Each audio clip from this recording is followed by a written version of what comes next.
6. Et la calcite également et la dolomie suivent les mêmes tendances, les mêmes successions. Alors, je préfère passer plutôt celui-là. Alors, nous avons également défini des espèces minérales, décrites pour la première fois à Boiselle, rencontrées pour la première fois à Boiselle, sinon carrément des espèces qui sont méconnues jusqu'à maintenant. C'est avec des académiciens russes, je rends hommage à Madame Vinogradova, qui est une spécialiste mondiale des arseniures. Je pense qu'elle était la seule d'ailleurs à un certain moment. Donc nous avons mis en évidence dans le groupe des sulfoarseniures la cobaltite et la diazorphite nickelifère, la bogdanovichite dans le groupe des séléniures, dans les sulfoarseniures, un minéral qui n'est pas connu dans la nature. La galène sélénifère dans le groupe des sulfures, et puis la vilemséite qui pour la deuxième fois est rencontrée dans la nature. La première est aux États-Unis, la deuxième c'est à Ambed au Maroc, c'est un talc nickelifère. On complète les zonalités par ce schéma, par les éléments suivants, la serpentine, les arsénures, les sélénoarsénures et les sulfoarsénures, les sélénures, les sulfures et l'ensemble baigne dans la gangue quartzo-carbonatée qui, elle, est à une échelle plus régionale avec des fois des sulfures, des oxydes de fer.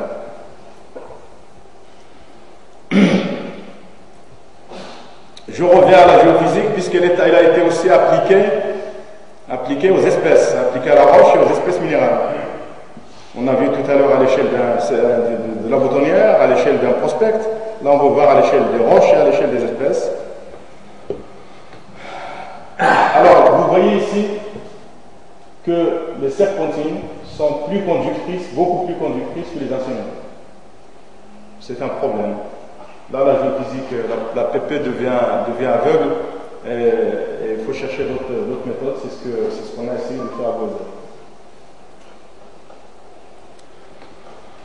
Alors, la serpentine est également... Ça marche plus. Alors, c'est bon. La serpentine est également beaucoup plus polarisable que les arsénures. Bon, là, c'est pour dire que les espèces minérales n'ont pas des propriétés physiques homogènes. Donc, bien sûr, ça dépend des impuretés, généralement. Pareil pour la chalcopyrite. Et là, c'est la conductivité des différentes espèces minérales. On a la scutérudite, la pyrite et la chalcopyrite.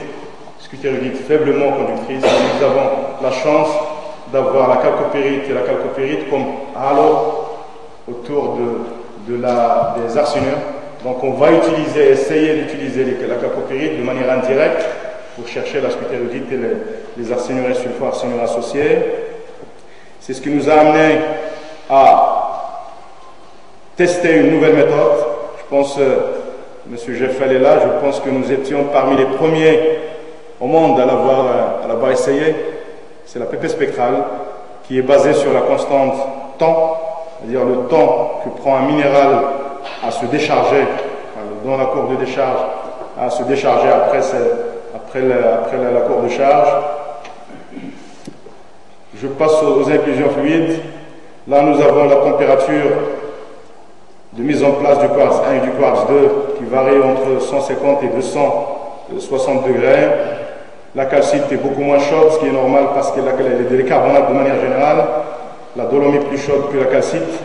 Et ça suit la succession paragénétique puisque le quartz, d'abord, la dolomie et la calcite. Nous avons essayé de simuler l'évolution verticale de la température et de la pression dans le cas du filon 7,5. Faible température de 109 degrés à la Flormont avec un remplissage à quartz carbonate varycine, un cœur qui est plus chaud, pression plus élevée, et puis tendance d'amincissement d'abord, changement de texture, baisse de la température, baisse de la pression en profondeur, et on pense que le processus de la casse a commencé au niveau 150, que le processus de mise en la cellule convective, la cellule minéralisatrice a commencé au niveau moins 150, chute de pression, chute de température et précipitation, début de précipitation des sulfures et de l'argon, des arsenaux et de l'argon. La salinité des fluides dépasse est de 38%. La phase gazeuse est représentée par le méthane et l'azote. Les teneurs en CH4 sont élevés en profondeur. Et puis également en profondeur, les fluides sont riches en cobalt, nickel et arsenic, tandis qu'en surface, elles sont plus riches en barium et en manganèse. Les données isotopiques, juste pour montrer pour le cas du soufre, nous avons traité le carbone et l'oxygène aussi, qu'il y a du soufre lourd et du soufre léger, et c'est pareil pour l'oxygène et pour le carbone. Pour aboutir à ces hypothèses de modèle génétique, c'est ce que je demande de retenir le moins, parce qu'il est certainement faux. Un processus de serpentinisation avec libération du cobalt, des olivines et des chromospinettes primaires et du nickel aussi, suivi d'un processus d'altération qui est décrit par Sylvain Salé dans le cadre des travaux internes au groupe Managem pour développer un autre cobalt et un autre nickel secondaire, même par rapport au primaire.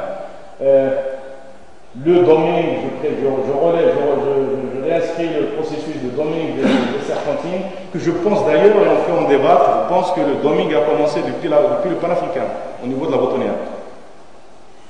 Et puis, un schéma de mise en place que nous avons présenté à plusieurs occasions, qui pour nous suppose la mixité entre les fluides endogènes profonds et les fluides exogènes, le cobalt et le nickel proviendraient de la serpentine.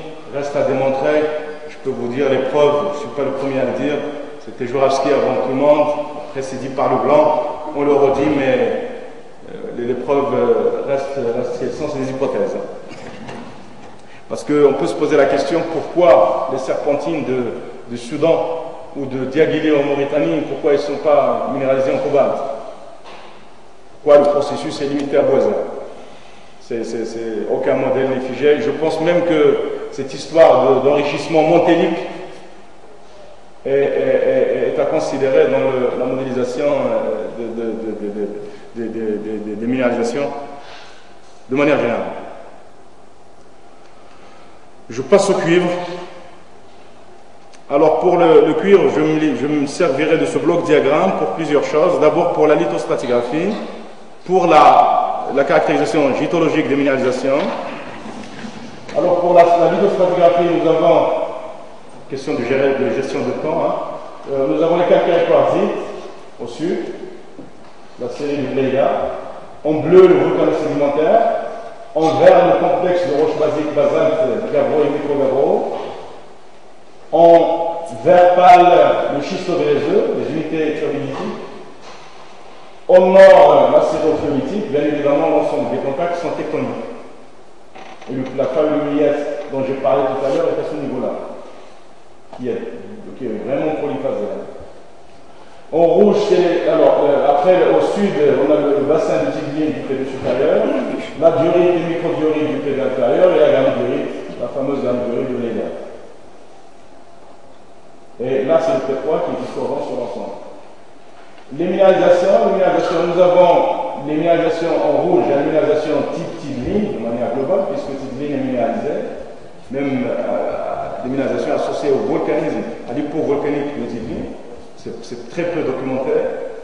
La minéralisation de Bléda, qui elle-même peut être subdivisée en plusieurs catégories. Minéralisation de type sud, nous avons l'Amacat, nous avons le cratère 7, nous avons Bléda S avec l'anomalie 4, l'anomalie 5, Bléda palmeraire. Les minéralisations associées au contact direct entre le volcan sédimentaire et le schistogréseux, dites minéralisation de type nord, et les minéralisations qui sont encaissées dans le schistogréseux, dites minéralisation de type Bléda ouest ou extrême nord. On va en parler, on va y décrire un peu en détail. Et puis là, vous avez on a juste pour rappel le gisement du Far West à or et palladium de Bléda.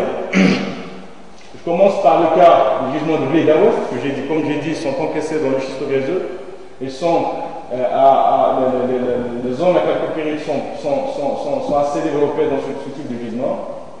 de petite taille et elles baignent dans des niveaux pyriteux également, une pyrite primaire, biogénique, dont on parlera dans l'histoire de la Genèse. Et zonalité au cœur de la bornite, la calcopyrite et la pyrite, zonalité contrôlée par des failles, par une déformation cassante, comme le cas de Boiser. Là, c'est une coupe, c'est le type nord. La coupe est à échelle, elle passe par les amas les plus importants, l'ensemble des amas du nord. En rouge foncé, c'est très peu, c'est pas très clair sur la coupe. En rouge foncé, c'est la bornite. En rouge clair, c'est la calcopyrite. En jaune, c'est la pyrite, ce qu'on appelle la pyrite hydrothermale, on va en parler tout à l'heure. Et en blanc, c'est la pyrite stratiforme, caractéristique du niveau porteur nord, dont on parlera tout à l'heure. Et comme vous voyez, le contrôle structural, encore une fois, est commun à l'ensemble des minéralisations. La coupe, je dis bien, elle est basée sur les travaux miniers, sur les sondages, comme les blocs diagrammes que j'ai montré tout à l'heure d'ailleurs. C'est des données à échelle. Sondage, travaux miniers.